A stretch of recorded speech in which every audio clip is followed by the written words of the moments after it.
Hello students, I am Dr. Vinod Kamble. In this video, we are going to see the question, what is interpretation of data and what are the significance of interpretation of data.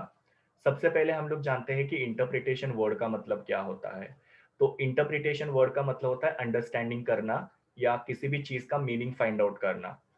Now interpretation of data का मतलब क्या होता है कि researcher जब data collect करके लाते हैं तो वो डेटा को उनको टैबुलर फॉर्मेट में या ग्राफ्स के अंदर प्रेजेंट करना होता है। फिर बाद में वो डेटा का एनालिसिस किया जाता है और वो डेटा क्या कह रहा है उसका मीनिंग जो होता है यहाँ पे रिसर्चर अंडरस्टैंड करने की कोशिश करते हैं।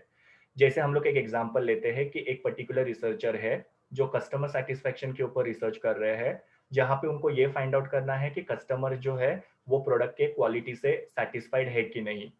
तो उन्होंने 100 लोगों का डेटा कलेक्ट किया, उसमें से 90% जो कस्टमर्स है या रिस्पोंडेंट्स है उन्होंने बोला कि they are happy with the quality of the product and 10% जो लोग हैं उन्होंने बोला they are not happy with the quality of the product.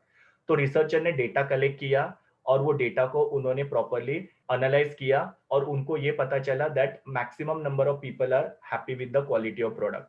तो यहाँ पे रिसर्चर ने इंटरप्रिटेशन किया कि customers are happy with the quality of product. तो उसको हम लोग बोलेंगे इंटरप्रिटेशन ऑफ डेटा।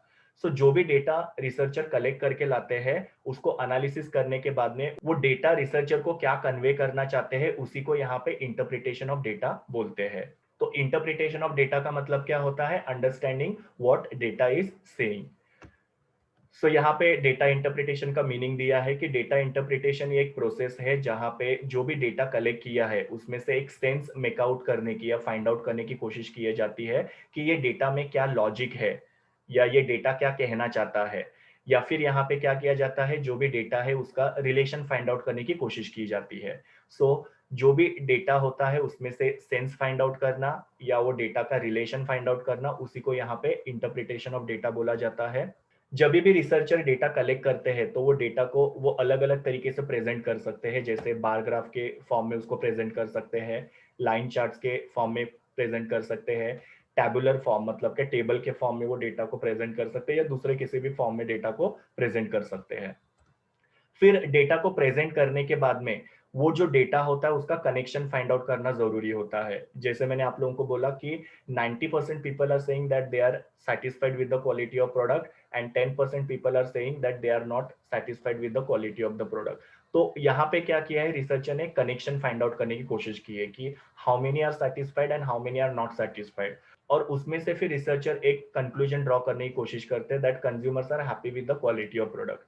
तो रिसर्चर ने डेटा को कलेक्ट किया, वो डेटा को उन्होंने प्रेजेंट किया और फिर बाद में वो डेटा को उन्होंने टेबल के फॉर्म में या ग्राफ्स के फॉर्म में प्रेजेंट किया और उसके वजह से उन्होंने डेटा के बीच में क्या कनेक्शन है वो फाइंड आउट करने की कोशिश करके उसमें से कंक्लूजन ड्रॉ किया। This is called as interpretation of data. Now जब भी डेटा का इंटरप्रिटेशन किया जाता है उसके बाद में वो डेटा जो होता है वो उनकी जो हायर अथॉरिटी होती है उनको कम्युनिकेट करना पड़ता है। जैसे कि सपोज हम लोग किसी कंपनी के लिए रिसर्च कर रहे हैं और हमने वो कंपनी के जो कस्टमर से उनका डेटा कलेक्ट किया। तो डेटा कलेक्ट करने के बाद में वो डेटा को हमने एनालिसिस करके उसका इंटरप्रिटेशन किया। अभी इंटरप्रिटेशन करने के बाद में वो डेटा क्या कहता है वो उस कंपनी के जो हायर अथॉरिटी होंगे जैसे बोर्ड ऑफ डायरेक्टर्स होंगे उनको कम्युनिकेट करना जरूरी होता है। तो जब भी डेटा कलेक्ट करते हैं उसका एनालिसिस होता है, उसका इंटरप्रिटेशन होता है, उसके बाद में वो डेटा क्या कह रहा है वो प्रॉपर अथॉरिटी को कम्युनिकेट करना जरूरी होता है और ये कम्युनिकेशन जो होता है वो रिसर्च रिपोर्ट के थ्रू होता है। तो जो भी रिसर्चर ने यहाँ पे इंटरप्रेट किया है डेटा को उसको उनको एक रिसर्च पेपर के अंदर लिखना पड़ता है और वो रिसर्च रिपोर्ट जो होता है वो अथॉरिटी को सबमिट करना पड़ता है। तो इस तरीके से ये जो रिसर्च का डेटा होता है उसको इंटरप्रेट किया जाता है और उसमें से जो भी फाइंडिंग्स रिसर्चर को पता चले वो रिसर्चर रिसर्च रिपोर्ट के थ्रू कंसर्न अथॉरिटी तक पहुंचाते हैं। Now we will see the significance of interpretation of data. So the first significance is informed decision making. Inform decision making का मतलब क्या होता है कि जो भी डिसीजंस फैक्ट के बेसिस पे या इंफॉर्मेशन के बेसिस पे लिए जाते हैं उसको इन्फॉर्म डिसीजन मेकिंग बोला जाता है। मतलब यहाँ पे रिसर्चर प्रॉपर इंफॉर्मेशन को कलेक्ट करते हैं और वो इंफॉर्मेशन के बेसिस पे सारे डिसीजन लेते हैं। तो यहाँ पे रिसर्चर क्या कर रहे हैं, इंफॉर्मेशन को कलेक्ट करके जो भी वेरिएबल्स है उनमें एक रिलेशन फाइंड आउट करते हैं। वेरिएबल्स का मतलब क्या है, जैसे कि सपोज हमने एग्जांपल लिया था प्रोडक्ट की क्वालिटी और लोगों का सेटिस्फेक्शन, तो क्वालिटी एक वेरिएबल हो गया और कस्टमर का सेटिस्फेक्शन एक दूसरा वेरिएबल हो गया। तो ये दोनों में क्या रिलेशन है वो यहाँ पे फाइंड आउट करते हैं और उसमें से कंक्लूजन निकालते हैं। तो यहाँ पे रिसर्चर ने क्या किया, प्रॉपर इंफॉर्मेशन को कलेक्ट किया है, फैक्ट को कलेक्ट किया है, उसको उन्होंने एनालिसिस करके कंक्लूजन ड्रॉ किया हुआ है। तो उसकी वजह से रिसर्चर को यहाँ पे डिसीजन बनाने में हेल्प हो रहा है। मतलब बिना किसी इंफॉर्मेशन के या बिना किसी फैक्ट के यहाँ पे कोई भी डिसीजन नहीं लिया है, प्रॉपर इंफॉर्मेशन को कलेक्ट करने के बाद में यहाँ पे डिसीजन लिया है। तो इंटरप्रिटेशन ऑफ डेटा जो होता है वो रिसर्चर को इन्फॉर्म डिसीजन लेने में या नॉलेज को गेन करने में हेल्प करता है। Second significance is anticipating needs with trend identification. Now trend identification का मतलब क्या होता है कि क्या पैटर्न चल रहा है मार्केट में या किस चीज की मार्केट में डिमांड है, तो वो एंटिसिपेट करने में यहाँ पे रिसर्चर को हेल्प होता है। तो डेटा इंटरप्रिटेशन की वजह से रिसर्चर क्या कर सकते हैं, फ्यूचर को प्रेडिक्ट कर सकते हैं कि फ्यूचर में किस चीज की डिमांड हो सकती है। और ये फ्यूचर के ट्रेंड को आइडेंटिफाई करने की वजह से रिसर्चर को काफी सारे यहाँ पे इंसाइट्स और काफी सारे इन डेप्थ विजिबिलिटी मिलती है। मतलब इन शॉर्ट यहाँ पे रिसर्चर ने फ्यूचर के ट्रेंड को आइडेंटिफाई किया और उसकी वजह से रिसर्चर को काफी सारे इंफॉर्मेशन जो है वो पता चली। जैसे कि एग्जाम्पल हम लोग यहाँ पे देख सकते हैं कि एक रिसर्चर जो है उन्होंने कंज्यूमर बिहेवियर के ऊपर डेटा कलेक्ट किया है और वो कंज्यूमर बिहेवियर के डेटा के हिसाब से उनको पता चल सकता है कि कस्टमर का बाइंग पैटर्न क्या है या कस्टमर के रिक्वायरमेंट्स क्या है।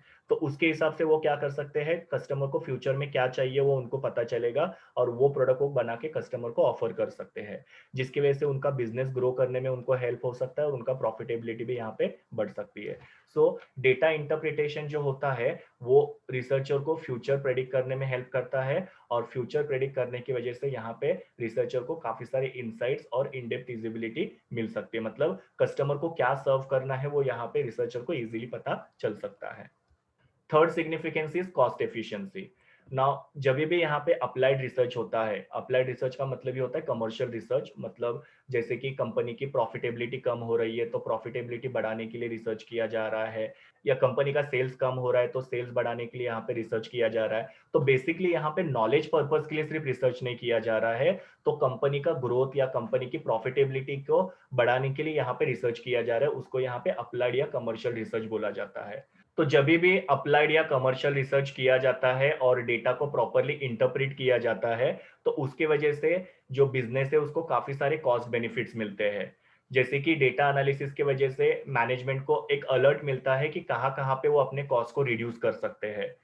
तो कुछ कंपनीज होती है वो क्या करती है, कॉस्ट रिडक्शन के लिए रिसर्च करते हैं, उसकी वजह से उनको पता चलता है कि कहाँ कहाँ पे उनका कॉस्ट बढ़ रहा है और कहाँ कहाँ पे वो अपने कॉस्ट को कम कर सकते हैं।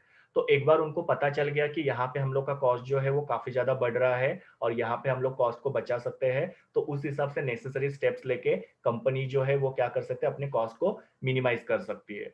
और आपको पता है कि आजकल अगर कंपनी को अपनी प्रॉफिटेबिलिटी बढ़ानी है, कंपनी को ग्रो करना है, तो उनको कॉस्ट एफिशिएंट होना काफी जरूरी है। मतलब बिजनेसेस यहाँ पे प्राइस बढ़ा के अपनी प्रॉफिटेबिलिटी नहीं बढ़ा सकते हैं, तो कॉस्ट एफिशिएंट होके अपना प्रॉफिटेबिलिटी बढ़ा सकते हैं। तो इंटरप्रिटेशन की वजह से यहाँ पे रिसर्चर को पता चलता है कि कहाँ कहाँ पे कंपनी का कॉस्ट बच सकता है और उस हिसाब से कंपनी वहां वहां अपना कॉस्ट जो है बचा सकते हैं और कंपनी का प्रॉफिटेबिलिटी जो है वो बढ़ा सकते हैं। तो इस तरीके से कॉस्ट एफिशिएंसी में भी इंटरप्रिटेशन ऑफ डेटा जो है काफी ज्यादा हेल्प करता है। Fourth significance is guide for future research. Now data interpretation में रिसर्चर जो है वो दो कॉन्सेप्ट का रिलेशन फाइंड आउट करते हैं और उसके बेसिस पे उनको फ्यूचर रिसर्च के लिए गाइडेंस मिलता है। जैसे कि सपोज एक पर्टिकुलर बिजनेसमैन है, वो ये फाइंड आउट करना चाहते हैं कि कस्टमर जो है वो उनके प्रोडक्ट से क्यों सेटिस्फाइड नहीं है। तो उसके लिए उन्होंने पहले कस्टमर्स को प्राइस के बारे में क्वेश्चन पूछा कि whether customers find the price of the product reasonable और नॉट। तो वहां पे उन्होंने वो डेटा कलेक्ट किया प्राइस के बारे में और उनको ये पता चला कि प्राइस में कोई भी प्रॉब्लम नहीं है। तो उन्होंने बेसिकली क्या किया, प्राइस और कस्टमर की जो प्रोडक्ट की डिमांड है उसका उन्होंने रिलेशन फाइंड आउट करने की कोशिश की और उनको पता चला कि प्राइस में कोई भी प्रॉब्लम नहीं है, कस्टमर को प्राइस जो है वो रीजनेबल लगता है।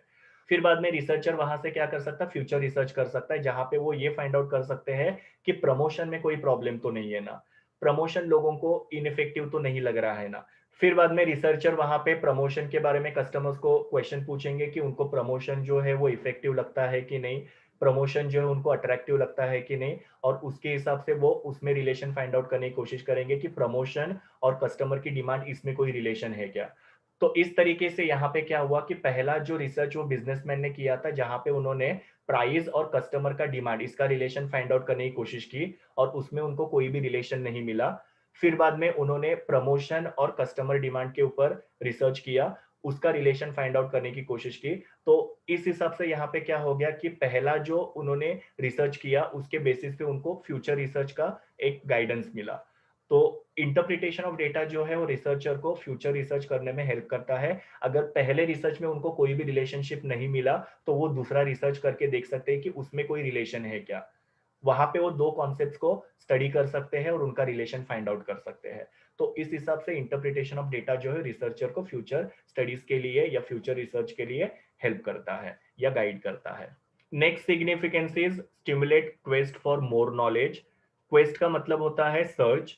तो डेटा इंटरप्रिटेशन की वजह से जो रिसर्चर है वो ज्यादा नॉलेज जो है वो सर्च करने के लिए यहाँ पे स्टिमुलेट होते हैं। बिकॉज डेटा इंटरप्रिटेशन की वजह से उनको नए नए एवेन्यूज पता चलते हैं, मतलब नई नई इंफॉर्मेशन उनको पता चलती है, जिसकी वजह से वो जो रिसर्चर है उनका नॉलेज जो है वो इंक्रीज होने में हेल्प हो सकता है। जैसे कि एक कोई बिजनेसमैन है जो एक पर्टिकुलर एरिया का रिसर्च करके वहां के कस्टमर्स का socio economic status find out करना चाहते हैं, तो वो लोग वहां पे रिसर्च करके डेटा कलेक्ट करेंगे और वो डेटा को वो इंटरप्रेट करेंगे, जो उसकी वजह से वो एरिया के जो कस्टमर्स थे उनका सोशियो इकोनॉमिक स्टेटस जो है वो रिसर्चर को पता चलेगा। तो उसकी वजह से क्या हो रहा है कि वो जो बिजनेसमैन है उनके नॉलेज में और एडिशनल इंफॉर्मेशन जो है एड ऑन होते जा रही है। तो इस तरीके से इंटरप्रिटेशन ऑफ डेटा जो है वो रिसर्चर को यहाँ पे ज्यादा नॉलेज जो है वो सर्च करने में मोटिवेट करता है और उनका नॉलेज जो है एनहांस करने में हेल्प करता है। And the last significance is understand abstract principle. Abstract का मतलब क्या होता है? अनक्लियर। तो इंटरप्रिटेशन ऑफ डेटा के वजह से रिसर्चर जो है वो अनक्लियर इंफॉर्मेशन को यहाँ पे अंडरस्टैंड कर सकता है, क्योंकि जब भी रिसर्चर डेटा कलेक्ट करके लाते हैं तो वो डेटा जो होता है वो रॉ फॉर्म में होता है, और रॉ फॉर्म में जब डेटा होता है तो वो काफी एब्स्ट्रैक्ट होता है, मतलब वो अनक्लियर होता है। रिसर्चर को पता नहीं होता है कि वो डेटा क्या कह रहा है। लेकिन रिसर्चर वो डेटा को कलेक्ट करके लाने के बाद में उसको प्रोसेसिंग करते हैं, एनालाइज करते हैं, और उसके वजह से रिसर्चर को वो डेटा जो है वो अंडरस्टैंड करने में हेल्प होता है, क्योंकि वो डेटा जो है वो अभी प्रोसेसिंग करने के बाद में, एनालिसिस करने के बाद में वो कॉन्क्रीट फॉर्म में हो गया। कॉन्क्रीट फॉर्म का मतलब क्या है? वो डेटा को रिसर्चर ने प्रोसेसिंग करके एनालाइज करके उसका टेबल बनाया हुआ है, और वो अभी डेटा क्या हो गया? पूरी तरीके से कॉन्क्रीट हो चुका है। तो रिसर्चर वो डेटा को इजीली समझ सकता है। लेकिन जब वो डेटा रॉ फॉर्म में था तो रिसर्चर के लिए वो रॉ फॉर्म का डेटा जो है समझना काफी ज्यादा इजी नहीं था। लेकिन बिकॉज रिसर्चर ने उसको प्रोसेसिंग करके एनालाइज किया, वो डेटा भी कॉन्क्रीट फॉर्म में हो गया है, और अभी रिसर्चर को डेटा समझना काफी ज्यादा इजी हो चुका है। सो ये सारे थे significance of interpretation of data. अभी जब भी डेटा इंटरप्रिटेशन किया जाता है तो उसमें कुछ प्रिकॉशंस लेने पड़ते हैं, जिसमें सबसे पहला प्रिकॉशन ये है कि जो भी डेटा कलेक्ट किया जा रहा है वो अप्रोप्रिएट होना चाहिए, मतलब प्रॉपर होना चाहिए, ट्रस्टवर्दी होना चाहिए, मतलब रिलायबल डेटा होना चाहिए। कहीं से भी डेटा कलेक्ट करके लाना या फिर फेक डेटा कलेक्ट करके लाना, ऐसा नहीं होना चाहिए। और वो डेटा एडिक्वेट होना चाहिए, मतलब जितना जरूरी डेटा है उतना होना चाहिए, और उसके हिसाब से ही वहां पे जो इंटरप्रिटेशन है वो पॉसिबल होगा। मतलब डेटा को अगर प्रॉपरली इंटरप्रिटेशन करना है तो उसके लिए डेटा प्रॉपर होना चाहिए, तब जाके उसका इंटरप्रिटेशन प्रॉपर हो सकता है। दूसरा, डेटा के अंदर प्रॉपर होमोजेनिटी होना जरूरी है। होमोजेनिटी का मतलब क्या होता है? सिमिलर टाइप ऑफ डेटा होना चाहिए। जैसे कि सपोज हम लोग कस्टमर सेटिस्फेक्शन के ऊपर अगर रिसर्च कर रहे हैं, तो जिस प्रोडक्ट के लिए हम लोग कस्टमर का सेटिस्फेक्शन का डेटा कलेक्ट कर रहे हैं, वो प्रोडक्ट वो कस्टमर ने यूज करने वाला होना चाहिए। मतलब वो कस्टमर प्रोडक्ट को यूज नहीं करते हैं तो हम लोग उनको सेटिस्फेक्शन के बारे में क्वेश्चन नहीं पूछ सकते हैं, या सेटिस्फेक्शन के बारे में उनके पास से डेटा नहीं कलेक्ट कर सकते हैं। तो अगर सपोज हमने 100 लोगों का डेटा कलेक्ट किया है कस्टमर सेटिस्फेक्शन के ऊपर, उसमें से 20 कस्टमर्स ऐसे हैं जो वो प्रोडक्ट को यूज ही नहीं करते हैं, तो ऑब्वियसली वो डेटा के अंदर होमोजेनिटी नहीं है, तो वहां पे इंटरप्रिटेशन जो है वो रॉन्ग हो जाएगा। फिर बाद में जो डेटा कलेक्ट करके लाया है वो डेटा का प्रॉपर एनालिसिस होना भी जरूरी है, और एनालिसिस के लिए वो प्रॉपर स्टैटिस्टिकल मेथड जो है वहां पे यूज होना चाहिए ना। अलग अलग स्टैटिस्टिकल मेथड जो है वो हम लोग ने देखे थे, तो उसमें से जो करेक्ट वाला स्टैटिस्टिकल मेथड है वो यूज करना जरूरी है। तो डेटा का जब एनालिसिस प्रॉपर होगा उसके लिए प्रॉपर स्टैटिस्टिकल मेथड अगर यूज होगा तो इंटरप्रिटेशन प्रॉपर होगा। लेकिन स्टैटिस्टिकल मेथड हमने रॉन्ग यूज किया है, उसकी वजह से डेटा का एनालिसिस रॉन्ग हुआ है, तो इंटरप्रिटेशन भी यहाँ पे रॉन्ग हो सकता है। फिर बाद में रिसर्चर जो होते हैं उनको पता होना चाहिए कि जब भी इंटरप्रिटेशन किया जाता है तो उसके अंदर क्या क्या एरर्स हो सकते हैं, तो उसके लिए रिसर्चर को प्रॉपर नॉलेज होना चाहिए कि कौन सा स्टैटिस्टिकल मेजर जो है वो यूज करना है, तो उसकी वजह से इंटरप्रिटेशन करेक्ट हो सकता है। अगर सपोज रिसर्चर को प्रॉपर स्टैटिस्टिकल मेजर पता नहीं है तो उसकी वजह से उसका इंटरप्रिटेशन रॉन्ग हो सकता है और उसका कंक्लूजन जो है वो रॉन्ग ड्रॉ होगा। और लास्ट है कि जो भी डेटा का एनालिसिस किया जाता है उसमें प्रॉपर प्रिकॉशंस लेना जरूरी है, बिकॉज रॉन्ग तरीके से अगर डेटा का एनालिसिस किया जाएगा तो उसकी वजह से इंटरप्रिटेशन भी रॉन्ग हो सकते हैं। So this was all about interpretation of data. ये मेरे यूआरएल है जहां से मैंने इमेजेस लिए हैं। Thank you students, please do like share comment and subscribe to my YouTube channel and also recommend my channel to your friends. We will meet in the next video.